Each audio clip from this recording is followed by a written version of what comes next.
Welcome back to Nainshri classes and this is Nainshri. First of all, good morning to all of you. आज यहाँ पर इस video में हम cover करने वाले हैं 18 अगस्त का करंट अफेयर्स। आइए देखते हैं आज का करंट अफेयर्स। पहला क्वेश्चन है आपसे, अगस्त 2022 में किस दिन को रामकृष्ण परमहंस की 136वीं पुण्यतिथि के रूप में मनाया गया है। तो यहाँ पर याद रखिएगा कि इस बार जो रामकृष्ण परमहंस की जो पुण्यतिथि थी वो 136वीं थी। तो सबसे पहले आपको हेडिंग क्या करनी होगी, हेडिंग करनी होगी आपको अपनी कॉपी में रामकृष्ण परमहंस। क्या करनी होगी? रामकृष्ण परमहंस की पुण्यतिथि, ये आपकी हेडिंग रहेगी। अब आपको यहाँ पर नीचे पॉइंट्स में लिखते जाना है कि ये इनकी 136वीं जो है पुण्यतिथि थी और ये कब सेलिब्रेट की गई। तो ये 16 अगस्त को आपकी मनाई गई। याद रखिएगा, महत्वपूर्ण है। और ये जो रामकृष्ण परमहंस हैं ये 19वीं शताब्दी के दौरान भारत के सबसे प्रमुख धार्मिक शख्सियतों में से एक थे। इनके बारे में आपको याद रखना है। आप लोगों ने स्वामी विवेकानंद जी के बारे में ज़रूर सुना होगा, ऐसा कोई भी स्टूडेंट नहीं होगा जिन्होंने इनके बारे में ना सुना हो। तो इनकी मृत्यु के बाद इनके जो शिष्य थे स्वामी विवेकानंद जी, इनकी मृत्यु कब हुई थी रामकृष्ण परमहंस की? 1886 में हुई थी, जो आपके लिए महत्वपूर्ण नहीं है, इतना याद नहीं रखना है आपको। याद बस इतना रखना है, इनकी मृत्यु के बाद इनके जो शिष्य थे स्वामी विवेकानंद ने, इन्होंने इनके विचारों को लोकप्रिय बनाया और रामकृष्ण मठ की स्थापना की थी। किसकी? रामकृष्ण मठ की स्थापना की थी। तो यहाँ पर मैं लिख देती हूँ, उनकी मृत्यु के बाद इनकी, ठीक है, इनकी मृत्यु के बाद इनके शिष्य स्वामी विवेकानंद, कौन? स्वामी विवेकानंद, ठीक है। स्वामी विवेकानंद ने उनके विचारों को, इनके जो थॉट्स थे इनको लोकप्रिय बनाया। तो पूछा जाता है आपसे कि इनके शिष्य का नाम कौन था, या फिर आपसे कभी कभी ये भी पूछ लिया जाता है हिस्ट्री में कि स्वामी विवेकानंद जी किसके शिष्य थे। ठीक, तो आपको याद रखना है। और रामकृष्ण मठ की स्थापना की। ठीक, अब यहाँ पर स्वामी विवेकानंद जी के बारे में बात की गई है, तो एक और मैं आपको चीज़ बताना चाहती हूँ जो मैं यहाँ पर लिख दे रही। ठीक है, स्वामी विवेकानंद जी के बारे में आपको ये याद रखना है कि इन्होंने रामकृष्ण मिशन की स्थापना की थी। किसकी? रामकृष्ण मिशन की स्थापना की थी। रामकृष्ण मिशन कब की थी? तो 1897 में की थी। कहाँ पर की थी? वेलूर में की थी। ये आपको याद रखना है कि रामकृष्ण मिशन की स्थापना 1897 में की गई थी, वेलूर में की गई थी। किसके द्वारा? आपके स्वामी विवेकानंद जी के द्वारा।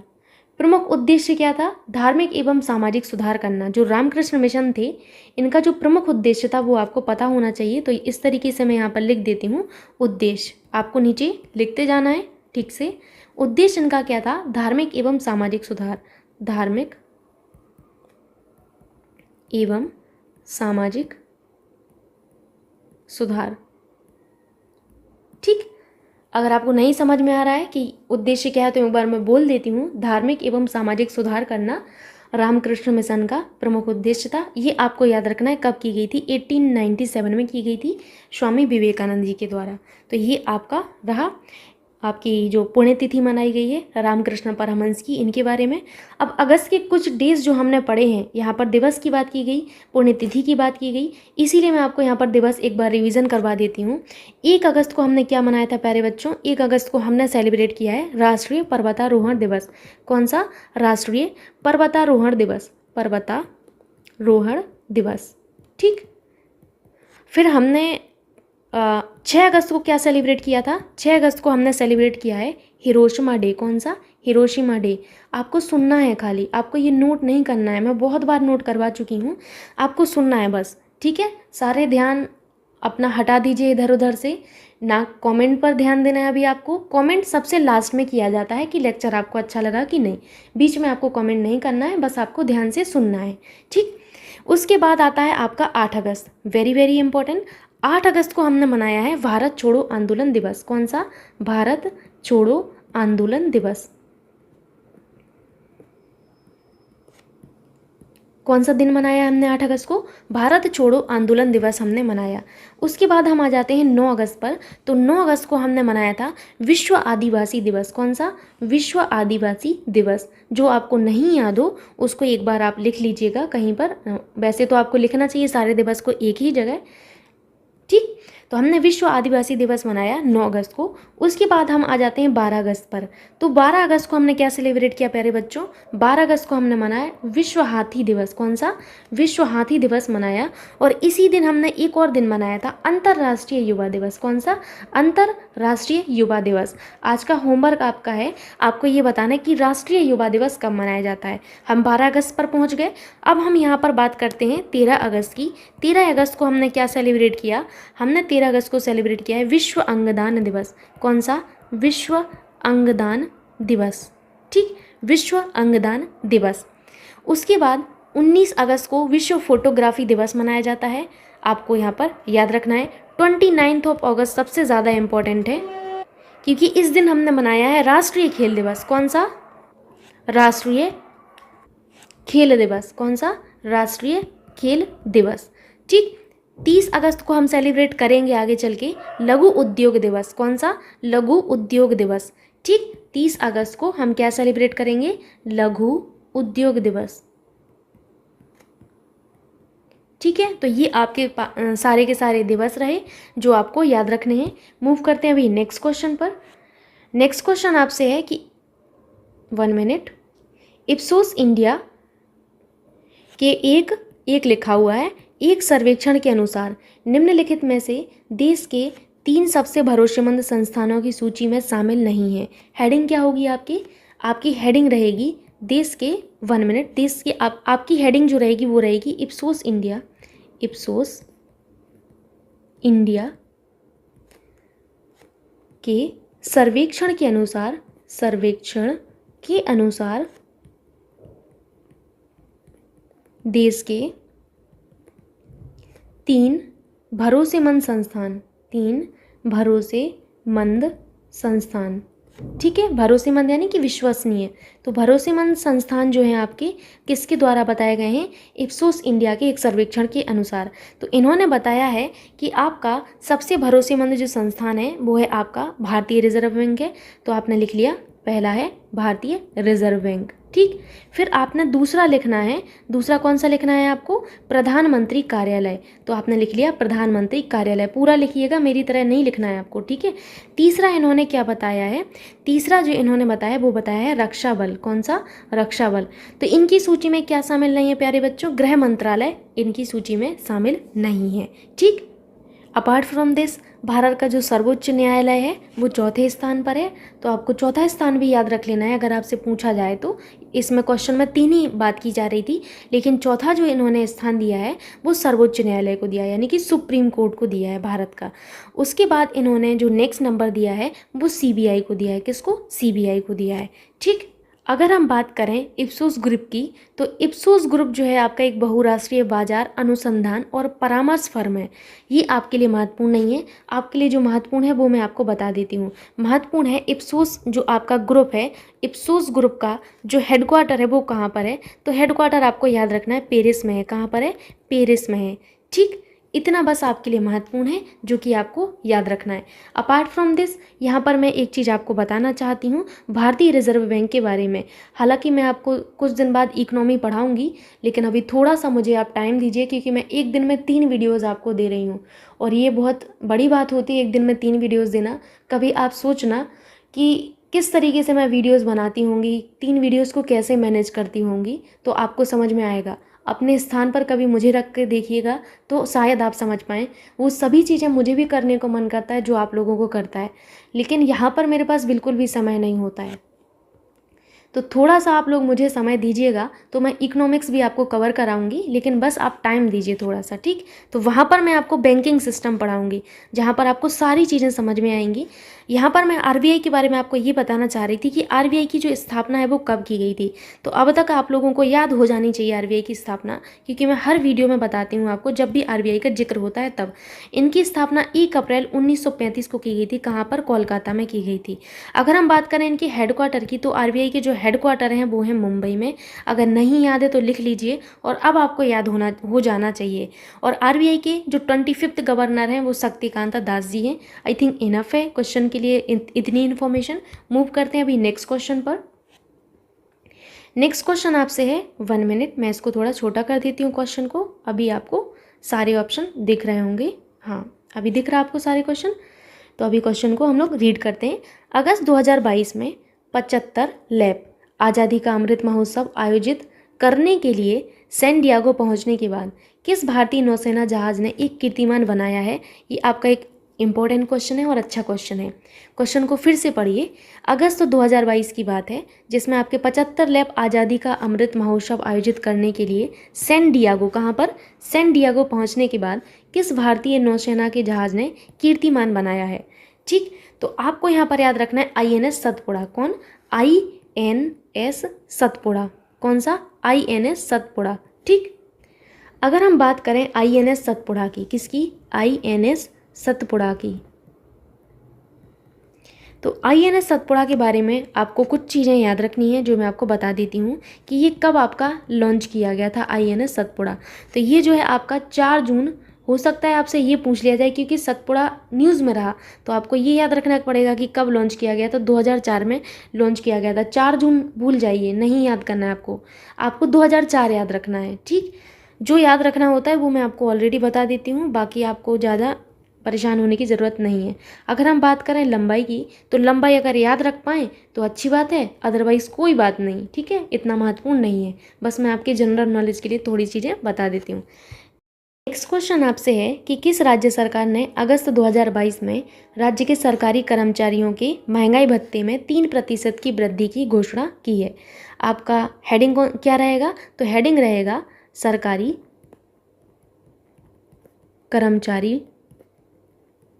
सरकारी कर्मचारियों के महंगाई भत्ता, यानी कि DI को इंग्लिश में क्या कहते हैं? डियरनेस अलाउंस, जिसे हम लोग हिंदी में कहते हैं महंगाई भत्ता। ठीक है, डियरनेस अलाउंस। अगर आपको वीडियो थोड़ा सा स्लो लगता है तो आप लोग स्पीड बढ़ा लिया करिए। ठीक है, क्योंकि मुझे लिखने में टाइम लगता है, तो आप लोग वीडियो की स्पीड बढ़ा सकते हैं। आप सेटिंग में जाएंगे तो वहाँ से बढ़ा लीजिएगा। ठीक, भत्ते में 3% की वृद्धि को मैं इस तरीके से दिखा देती हूँ। तो ये आपकी हेडिंग रहेगी। अब आपका नीचे क्या रहेगा कि किस राज्य सरकार ने किया है? तो आपको लिखना है महाराष्ट्र राज्य सरकार ने ऐसा किया है। ठीक है, महाराष्ट्र राज्य सरकार ने बढ़ाया है। ठीक, इस तरीके से आपको लिखना होता है। जब ये आपका लागू हो जाएगा तो लागू होने पर आपका जो कुल महंगाई भत्ता है वो 31% से बढ़कर 3% और बढ़ गया तो कितना हो जाएगा? 34% हो जाएगा। ये आपको याद रखना है। तो इसके लागू होने पर कुल महंगाई भत्ता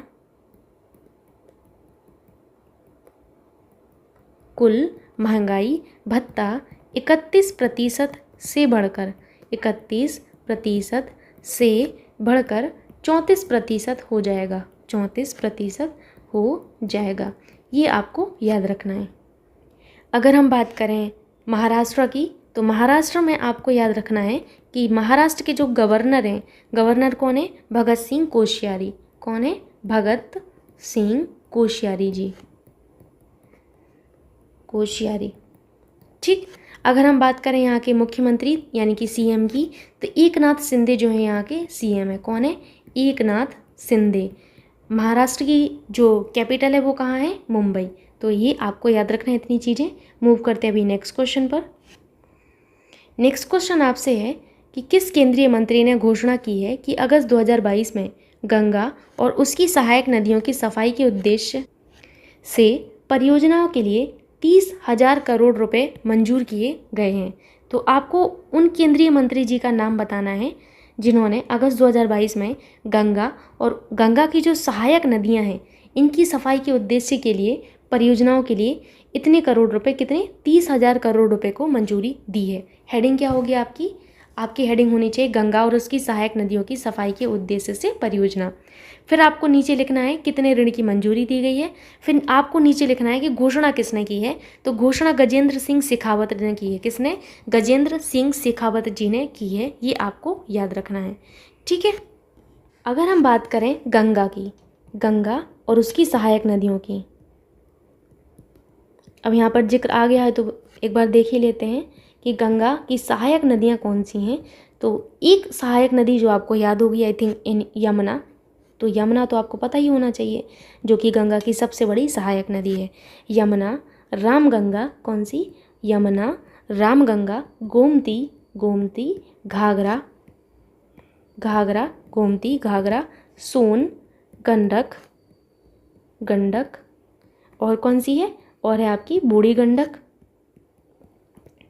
कोशी, कोशी और महानंदा, कौन सी? महानंदा।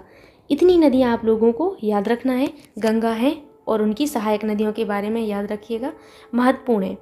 ठीक है, पश्चिम बंगाल में फरक्का में नदी आपकी ये जो है गंगा नदी, ये 2 धाराओं में विभाजित हो जाती है। कहाँ पर? पश्चिम बंगाल में। ये आपका पश्चिम बंगाल रहा, तो पश्चिम बंगाल में फरक्का में, कहाँ पर? फरक्का में। ये जो फरक्का नामक स्थान है, फरक्का नामक स्थान, यहाँ पर ये जो गंगा है वो आपकी 2 धाराओं में विभाजित हो जाती है। ठीक, पद्मा जो बांग्लादेश में बहती है, कौन सी? पद्मा। ठीक है, ये कहाँ पर? बांग्लादेश में आपकी बहती है पद्मा। पूछा जाता है आपसे, याद रखिएगा कि गंगा का नाम पद्मा कहाँ पर हो जाता है, तो बांग्लादेश में हो जाता है। और भागीरथी जो पश्चिम बंगाल से होकर बहती है, कौन सी? भागीरथी, तो ये आपकी पश्चिम बंगाल से होकर बहती है। ठीक है, कहाँ से? पश्चिम बंगाल से भागीरथी बहती है, भागीरथी। तो इस तरीके से आप लोगों को याद रखना है, दोनों ही महत्वपूर्ण है। एक बार मैं फिर से समझा देती हूँ। आपकी जो गंगा नदी है ये पश्चिम बंगाल में एक फरक्का स्थान है, वहाँ पर ये नदी आपकी 2 भागों में विभाजित हो जाती है। एक का नाम होता है पद्मा और एक का नाम होता है आपका भागीरथी। भागीरथी पश्चिम बंगाल में होकर बहती है और आपकी जो पद्मा है वो आपकी बांग्लादेश में होकर बहती है। तो यही आपके लिए महत्वपूर्ण है, जो कि आपको याद रखना है। अभी मूव करते हैं नेक्स्ट क्वेश्चन पर। नेक्स्ट क्वेश्चन आपसे है कि अगस्त 2022 में भारतीय हवाई अड्डा डिजी यात्रा प्लेटफॉर्म के माध्यम से चेहरे की पहचान प्रणाली के माध्यम से यात्रियों की डिजिटल प्रोसेसिंग शुरू करने जा रहा है। आपको उस हवाई अड्डे के, भारतीय हवाई अड्डे के बारे में बताना है जो डिजी यात्रा प्लेटफॉर्म के माध्यम से, किसके? डिजी यात्रा प्लेटफॉर्म के माध्यम से चेहरे की पहचान, जो फेस रिकॉग्नाइजेशन होता है, आजकल आप देखते होंगे कि फेस रिकॉग्नाइज किसके माध्यम से? फेस रिकॉग्नाइजेशन के माध्यम से जो डिजिटल प्रोसेसिंग होती है वो आपकी होने लगती है। तो ये आपका कौन सा हवाई अड्डा ऐसा करने जा रहा है? तो GMR हैदराबाद अंतर्राष्ट्रीय हवाई अड्डा। कौन सा? GMR अंतर्राष्ट्रीय हवाई अड्डा, याद रखिएगा, महत्वपूर्ण है। अब GMR जो हैदराबाद अंतर्राष्ट्रीय हवाई अड्डा है, इनके बारे में आपको एक बहुत ही महत्वपूर्ण चीज़ याद रखनी है, जो मैं आपको बता देती हूँ, तो वो आप लोग याद रख लीजिएगा कि ये जो है आपका 2019 में, कब? 2019 में चेहरा पहचान, जो फेस रिकॉग्नाइजेशन होता है, इस प्रणाली का ट्रायल करने वाला देश का पहला एयरपोर्ट था। तो देश का पहला एयरपोर्ट जिसने चेहरा पहचान प्रणाली, जिसे आप हिंदी में कहते हैं, इसका ट्रायल करने वाला पहला एयरपोर्ट यही था। कब? 2019 में। तो 2019 में पहला, 2019 में चेहरा पहचान प्रणाली का ट्रायल करने वाला देश का, कहाँ का? देश का पहला एयरपोर्ट था। ठीक, ये सारी चीज़ें आप लोगों को याद रखना है। मूव करते हैं अभी नेक्स्ट क्वेश्चन पर। कहीं भी प्रॉब्लम हुआ करे तो आप लोग बता दिया करो, ठीक है? लेकिन अननेसेसरी कमेंटबाजी ये सब मुझे भी पसंद नहीं है और आप लोगों को भी पसंद नहीं होगी। क्वेश्चन आपसे है कि अरुणाचल प्रदेश के तीसरे हवाई अड्डे जो अब ईटानगर में निर्माणाधीन है का नाम क्या है? क्वेश्चन आपको समझ में आ रहा होगा। आपको ये बताना है कि अरुणाचल प्रदेश में जो एक हवाई अड्डा है, जो कि यहाँ का तीसरा हवाई अड्डा है, जो कि ईटानगर जो है यहाँ पर निर्माणाधीन है, आपको उनका नाम बताना है। और अरुणाचल प्रदेश की कैपिटल ही है ईटानगर, जहाँ पर यह हवाई अड्डा आपका निर्माणाधीन है। तो आपको यहाँ पर बताना है नाम है डोनी पोलो हवाई अड्डा। कौन सा? डोनी पोलो हवाई अड्डा। डिफरेंट नाम है बट याद रख लीजिएगा, आप लोग याद रख सकते हैं, आपके लिए सब कुछ आसान है। अरुणाचल प्रदेश का तीसरा हवाई अड्डा आपका डोनी पोलो हवाई अड्डा बनने जा रहा है, जो कि ईटानगर में निर्माणाधीन है। ठीक, अरुणाचल प्रदेश आपके पूर्वोत्तर भारत का एक राज्य है, जो कि आप लोगों को याद रखना है। और अगर हम बात करें अरुणाचल प्रदेश की, तो अरुणाचल प्रदेश के बारे में सबसे पहला तो आपको याद रखना है इनकी कैपिटल कहाँ पर है। तो इनकी जो कैपिटल है वो है ईटानगर। कहाँ पर है? ईटानगर इनकी कैपिटल है। इनका राजकीय पशु आपको याद रखना है, इनका राजकीय जो पशु है वो कौन सा है? तो इनका राजकीय पशु है गायल। क्या है? गायल। ठीक, यहाँ के मुख्यमंत्री हैं पेमा खांडू। कौन है? पेमा खांडू। सीएम जी हैं यहाँ के पेमा खांडू। ठीक, पेमा खांडू। और अगर हम बात करें यहाँ के जो राज्यपाल हैं यानी कि गवर्नर कौन है? BD मिश्रा हैं। तो VD मिश्रा। पूर्वोत्तर राज्य इंपॉर्टेंट होते हैं, इनके बारे में आप लोगों को जितनी भी जानकारी मिलती है करंट से याद रख लिया करिए। ठीक है, महत्वपूर्ण आप ही के लिए है सब कुछ। चलते हैं नेक्स्ट क्वेश्चन पर। नेक्स्ट क्वेश्चन आपसे है, 1 मिनट। भारतीय स्टेट बैंक ने अगस्त 2022 में स्टार्टअप की सुविधा और समर्थन के लिए डैश में अपनी पहली अत्याधुनिक समर्पित शाखा शुरू की है। क्वेश्चन आपको समझ में आ रहा है? क्वेश्चन आपसे सिंपल सा ही है कि भारतीय स्टेट बैंक जो है आपकी SBI, कौन है? SBI, इन्होंने अगस्त 2022 में स्टार्टअप की सुविधा और समर्थन के लिए डैश में अपनी अत्याधुनिक समर्पित शाखा शुरू की है। यानी कि कहाँ पर इन्होंने अपनी एक पहली, ये फर्स्ट की बात की जा रही है, इंपॉर्टेंट है, पहली अत्याधुनिक समर्पित शाखा शुरू की है। अगर आपको अत्याधुनिक नहीं समझ में आ रहा है तो मैं आपको एक बार इंग्लिश में बता देती हूँ तो आपको शायद समझ आए। अत्याधुनिक का मतलब होता है आपका state of the art. First state of the art. क्या? State of the art. ठीक, स्टेट ऑफ द आर्ट। इसकी इन्होंने जो है शाखा जो है इन्होंने कहाँ पर शुरू की है? तो आपका आंसर क्या होगा? आंसर होगा आपका बेंगलुरु। तो आपका थर्ड ऑप्शन एकदम करेक्ट होगा, बेंगलुरु। और बेंगलुरु के बाद ये जो अगली शाखा है, अगली शाखा आपकी कहाँ पर खुलेगी ये भी आपको लिख लेना है। अगली इनकी जो शाखा है वो आपकी खुलने वाली है गुड़गांव में। कहाँ पर? गुड़गांव में। ठीक, और तीसरी जो इनकी शाखा है ये तो सेकंड नंबर की होगी। पहली बेंगलुरु, दूसरी गुड़गांव, तीसरी थर्ड आपको याद रखना है हैदराबाद में। कहाँ पर? हैदराबाद में। तो ये आपके लिए महत्वपूर्ण है, इतनी चीज़ें याद रखिएगा। अगर हम बात करें कहाँ की? SBI की, तो SBI के बारे में थोड़ा सा जान लेते हैं, महत्वपूर्ण है।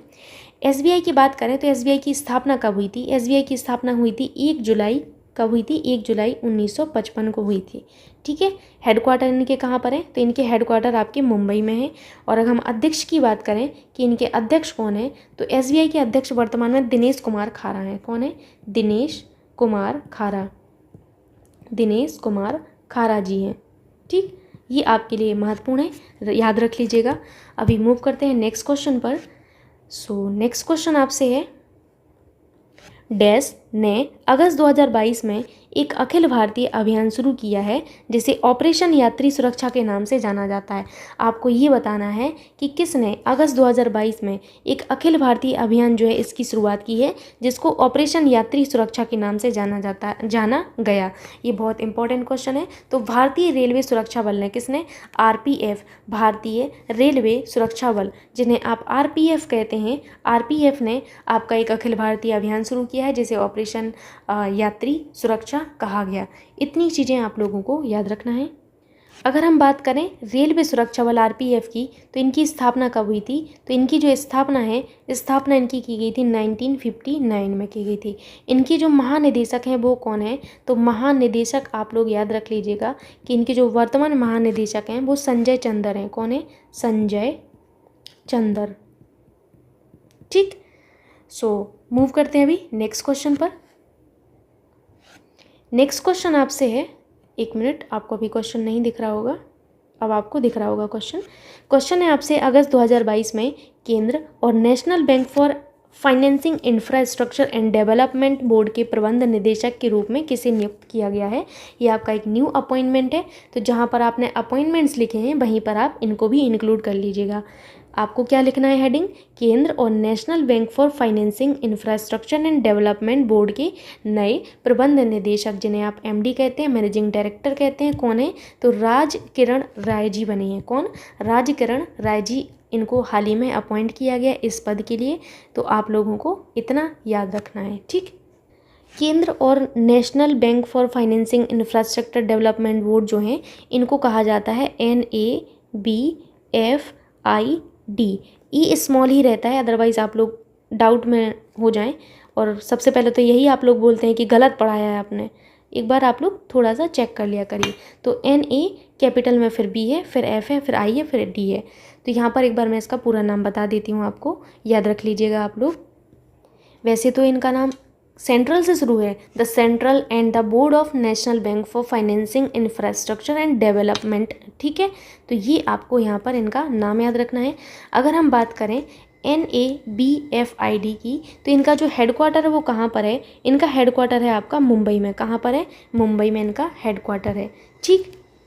पिछले साल अक्टूबर 2021 में केंद्र ने KV कामत को, किसको, KV कामत को, KV कामत को इस पद के लिए नियुक्त किया था, अध्यक्ष के पद के लिए इनको नियुक्त किया गया था, KV कामत जी को, किसके लिए, अध्यक्ष पद के लिए, अध्यक्ष पद के लिए। तो ये 2021 की बात है, आप लोगों को याद रखना है। अक्टूबर की बात है तो आपके लिए तो महत्वपूर्ण है, अक्टूबर, ठीक, अक्टूबर 2021 की बात है, याद रख लीजिएगा। और ये आपका आज का लास्ट क्वेश्चन था, और आशा करती हूँ कि आपको आज का करंट अफेयर्स अच्छा लगा होगा। अगर आपको करंट अफेयर्स अच्छा लगता है तो आप बस एक लाइक कर दिया करिए और अपने दोस्तों के साथ शेयर कर दिया करिए वीडियोज़।